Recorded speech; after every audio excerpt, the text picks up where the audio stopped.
Hello everyone, good morning. आप सब लोग कैसे हो? उम्मीद करती हूँ बहुत ही ज़्यादा अच्छे होंगे आप लोग। तो बस अब सुबह सुबह का टाइम है और इसको स्कूल के लिए तैयार कर रही हूँ मैं। और चीज़ें गायब कर देती थी इधर उधर, कहीं पे बैग, कहीं बोतल और कहीं किताबें कॉपियाँ, पता नहीं कहाँ कहाँ फैला देती है। तो उनमें ज़्यादा टाइम लग जाता है। तो अब बस अब उसको स्कूल छोड़ के अब आ रही हूँ। और जब भी मैं इन गलियों से यहाँ से निकलती हूँ ना, तो मन में एक ही ख्याल आता है कि काश मेरा भी घर होता। खुद का घर एक सपना होता है हर इंसान का, चाहे छोटा हो बड़ा हो, उससे कोई फ़र्क नहीं पड़ता। खुद का घर होना बहुत इम्पोर्टेंट चीज़ होती है लाइफ में। तो जब भी मैं यहाँ से निकलती हूँ ना, तो मेरे मन में एक ही ख्याल आता है, हमेशा यही आता है कि काश भगवान ज़्यादा नहीं तो एक छोटा सा घर तो हर इंसान के पास होना ही चाहिए।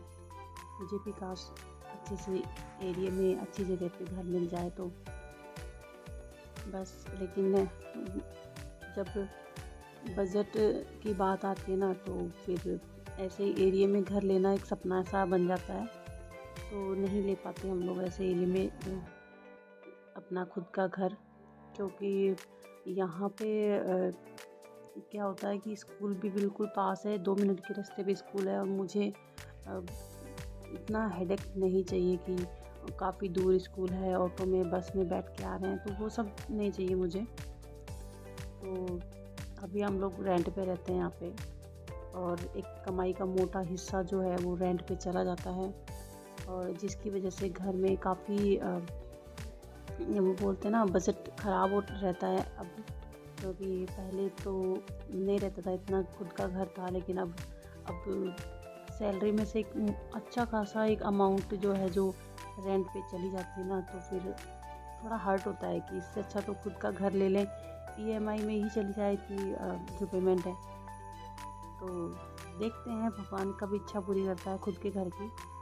इस जन्म में तो कभी कभी तो पॉसिबल ही नहीं लगता, क्योंकि जब घर देखने जाते हैं ना, तो जब अच्छे इलाके में घर देखते हैं तो बजट से बाहर चीज़ हो जाती है। और जब हम लोग बजट देखते हैं तो काफ़ी दूर अलग सुनसान जगह पे मकान घर मिलते हैं। तो वैसे छोटे बच्चों के साथ इसे सुनसान इलाके में रह नहीं सकते, थोड़ी फैसिलिटी भी आसपास होनी चाहिए उस हिसाब से। तो अभी रेंट पे रहना हमें ठीक लग रहा है, क्योंकि बच्ची भी छोटी है। थोड़ी बड़ी हो जाएगी तो चलो कहीं पे भी मैनेज कर लेंगे, लेकिन बच्ची छोटी है अभी, तो इस वजह से ना, वो कहते हैं ना कि जब पैसे घर में जाते हैं ना, तो घर की सुख शांति और प्यार सब चीज़ें चली जाती है। तो एक घर में अनबैलेंस सा रहता है, घर में अच्छी खासी तनख्वाह चली जाती है, तो बहुत इरिटेटिंग रहती है वो चीज़।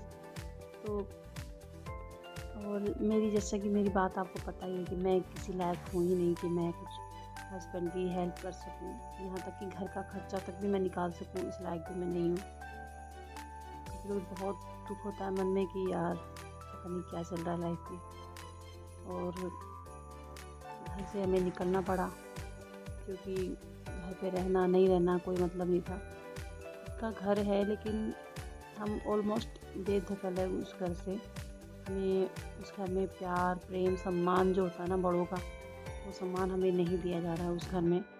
और एक कहते हैं ना कि एक फॉर्मेलिटीज़ है, उन्होंने साफ तो मना किया नहीं कि यहाँ मत रहो, बट उन्होंने दिल से जो हरकतें वो लोग करते हैं ना, उससे उन लोगों ने साफ जाहिर कर दिया कि आप लोगों के लिए इस घर में कोई जगह नहीं है, आप लोग चाहो तो जा सकते हो।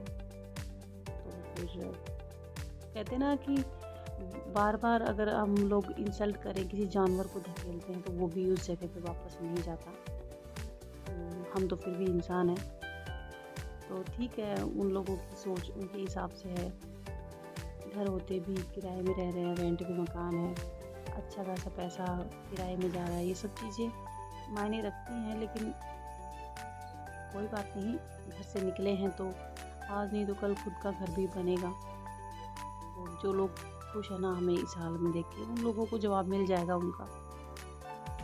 तो इसी वजह से मैं थोड़ा सा यूट्यूब पे आके और थोड़ी सी हेल्प करने की कोशिश कर रही हूँ मेरे हस्बैंड की, कि चलो किसी भी तरीके से सही, लेकिन हेल्प हो जाए उनकी, किसी भी तरीके से इनकम शुरू हो जाए तो। बट कमाई ही ज़रिया नहीं है मेरा यूट्यूब पे आने का मकसद। यूट्यूब पे आने का मकसद मेरा एक और है, जो कमाई से भी ज़्यादा इम्पोर्टेंट है। मेरी ज़िंदगी ऑलमोस्ट ख़राब होने वाली हो गई थी अगर मैं यूट्यूब पे नहीं आती तो प्रॉब्लम ये है कि मुझे एंजाइटी की बहुत प्रॉब्लम है। एंजाइटी बोले तो घबराहट मुझे ये भी किसी वजह से हुई थी। मैं एक दिन वीडियो बनाऊंगी, उसमें मैं पूरी डिटेल बताऊंगी आपको शुरू से मेरे साथ क्या क्या हुआ। तो अब मुझे ऐसा लगता है हर पल, मुझे छोटी सी भी कोई बात होती है ना तो मुझे बहुत ज़्यादा घबराहट हो जाती है। हर पल मरने का डर लगता है कि अब मैं मरूंगी, कुछ भी नहीं होगा, बस मैं ख़त्म हूँ, मेरी कहानी ख़त्म है, मैं मरूंगी अब, बस ऐसा मरने का डर लगता है। वो भी मेरे साथ तब हुआ कि अचानक से सडन मेरे फैमिली में किसी की डेथ हो गई थी। मेरी सासू माँ जो मेरे बहुत करीब थी दिल के, वो वो एकदम से ख़त्म हो गई। ऑपरेशन करवाया था उनका तो वो एकदम से ही ख़त्म हो गई थी। तो वो डर जो है ना दिमाग में, अच्छा खासा इंसान एकदम से चला जाता है ना, तो वो डर मेरे दिल में बैठ गया। अब क्या है कि जब मैं उस घर में रहती थी ना, तो जैसे हल्का सा मेरे छाती में किसी वजह से भी दर्द होता था ना, तो मुझे लगता अब हार्ट अटैक आएगा। या फिर किसी भी बाइक पे चलते थे तो ऐसा लगता था कि अब बस अब मैं एक्सीडेंट हो जाएगा और हम लोग मर जाएंगे। कुछ ये मम्मी के जाने के बाद भी हुआ, और कुछ अकेले रहने से, घर में अकेले रहने से बहुत तनहा फील हो के ना मुझे ऐसी एंजाइटी फील होने लग गई थी। इसकी वजह से क्या हुआ कि मुझे अकेले रहना मतलब इतना प्रेशर दिमाग में मैं बढ़ा लेती थी ना, जिसकी वजह से मेरे पाँव हाथ पैर ऐसे कँपाने लग जाते थे। और बस आप एंजाइटी के बारे में आप कभी पढ़ना कैसी होती है, क्या होती है। मैं बोलती हूँ भगवान किसी को ऐसी चीज़ ना दे, क्योंकि मरने से ज़्यादा होता है मरने का डर। और वो डर जो है वो इंसान को जीने भी नहीं देता। तो वो डर मुझे हो गया था, तो मैं सारा दिन ऐसे रहती थी उदास, और हर पल में से बहुत ज़्यादा घबरा जाती थी। तो मेरे हस्बैंड बोले कि तुम थोड़ा बिज़ी रहा करो, अपनी लाइफ में थोड़ा सा बिज़ी रहो किसी भी चीज़ में, चाहे तो अब घर के काम करती रहा करो या फिर कुछ भी, कहीं बाहर घूम फिर लिया करो। लेकिन जहाँ पे हम लोग पहले रहते थे वहाँ आसपास ज़्यादा लोग नहीं थे, सुनसान सा था, तो लोग भी ज़्यादा नहीं थे, तो मैं किसके पास जाके बैठती। तो अब फिर बाद में यहाँ आने के बाद मैंने सोचा कि यूट्यूब पे वीडियोज़ डालना शुरू कर दूँ, क्योंकि जैसे एक काम मैं नॉर्मली करती हूँ ना 10 मिनट में हो जाता है मेरा काम, लेकिन वीडियो शूट करते हैं ना हम लोग जब, तो उसी काम को करीबन 1 घंटा लग जाता है करने में। तो वीडियो बनाने में, फिर एडिट करने में, बच्चे अब स्कूल भी जाने लगी तो उसको लाने ले जाने में, तो मेरी लाइफ थोड़ी सी अब सेट हो गई है। पूरा दिन कैसे निकल जाता है ना मुझे पता भी नहीं चलता। और अब वो एंजाइटी जो घबराहट जो चीज़ थी ना वो थोड़ी सी मुझसे दूर होती जा रही है। अब मुझे इतनी घबराहट नहीं होती जितनी पहले होती थी, क्योंकि अब मैं पूरा दिन बिज़ी रहती हूँ। सुबह 10 बजे तक तो मैं खाना बनाते रहती हूँ हस्बैंड और बच्चे के लिए, इनको ऑफिस भेजने के बाद, स्कूल भेजने के बाद फिर मैं घर का झाड़ू पोछा वगैरह कर लेती हूँ। उसको रिकॉर्ड करने में, शूट करने में तो मुझे 1-2 घंटे लग जाते हैं आराम से।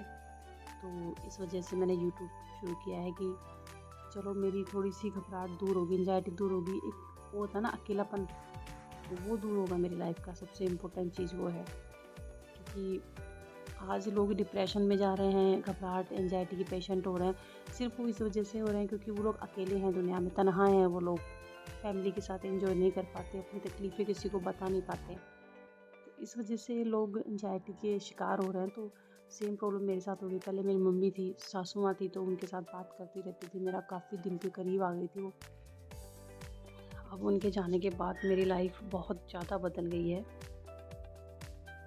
तो बस वीडियो यूट्यूब पे बनाने का मेरा मकसद सिर्फ इतना ही है। कमाई तो एक बाद की बात है, वो तो सडन नहीं होती कमाई, तो किसी भी आपको भी पता है। यूट्यूब पे पैसे कमाना इतना आसान नहीं है, लेकिन मेरी जो बीमारी है ना वो दूर हो जाए, इस वजह से भी मैं थोड़ा बिज़ी रहने की कोशिश करती हूँ। तो बिना मुझे जज किए कि मैं क्या हूँ क्या नहीं हूँ, प्लीज़ वीडियो को लाइक कर दीजिएगा और मेरे चैनल को सपोर्ट कीजिए। और मेरी प्रॉब्लम समझते हुए मुझे प्लीज़ नेगेटिव कमेंट मत करिएगा कि ये वो, कि जिसके साथ होता है ना सिर्फ वही इन सब चीज़ों को जान पाता है। तो वीडियो अभी तक देखने के लिए आप सबका थैंक यू। और आज कुछ ज़्यादा काम नहीं था, तो सिर्फ आप लोगों से बातें करनी थी, इस वजह से मैंने वीडियो डाल रही हूँ। अभी तक वीडियो देखने के लिए